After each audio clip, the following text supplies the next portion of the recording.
ഇന്ന് വിശ്വാസികളും അവിശ്വാസികളും ഒരുപോലെ അത്ഭുതങ്ങളും അനുഗ്രഹങ്ങളും തേടി അലയുകയാണ്. അതുകൊണ്ടാണ് പാപത്തെക്കുറിച്ചും അതിൻ്റെ അനന്തര ഫലങ്ങളെക്കുറിച്ചുമുള്ള സന്ദേശങ്ങൾക്ക് പകരം ഇന്ന് പലപ്പോഴും അനുഗ്രഹ ദൂതുകൾ മുഴങ്ങിക്കേൾക്കുന്നത്. അത്തരം കൂട്ടായ്മകളിൽ ജനങ്ങൾ തടിച്ചുകൂടുന്നത്. എന്നാൽ ഓർക്കുക, അന്ന് അടയാളം ചോദിച്ചവരല്ല, ജ്ഞാനം അന്വേഷിച്ചവരുമല്ല, മറിച്ച് മാനസാന്തരപ്പെട്ട് ജീവിതത്തിലെ ഭൗതികമായ അനുഗ്രഹങ്ങൾ വലിച്ചെറിഞ്ഞവരാണ് ദൈവത്തെ കണ്ടെത്തിയത്, രക്ഷ പ്രാപിച്ചത്.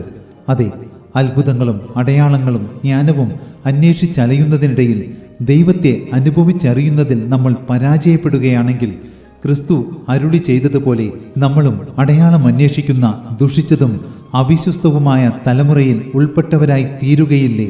ആകയാൽ ഈ നാളുകളിൽ നശിച്ചു പോകുന്ന ആഹാരത്തിനായിട്ടല്ല, നിത്യജീവങ്കിലേക്ക് നിലനിൽക്കുന്ന ആഹാരത്തിനായിട്ട് തന്നെ പ്രവർത്തിപ്പിൻ എന്ന വചനാനുസരണം നമുക്ക് മുന്നോട്ട് പോകാം.